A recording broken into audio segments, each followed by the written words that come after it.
According to me, NEET of course is tough, but MBBS is tougher as it requires multiple skills. NEET basically depends on how much knowledge you have.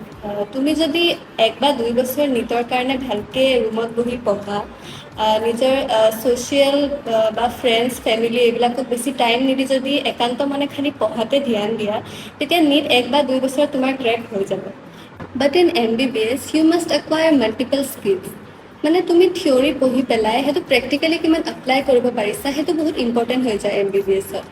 তাৰোপৰি তোমাৰ communication skills কেনেকুৱা আছে, পেচেণ্টৰ লগত তুমি কেনেকুৱা কথা পাতি আছা, কেনেকুৱা বিহেভ কৰি আছা।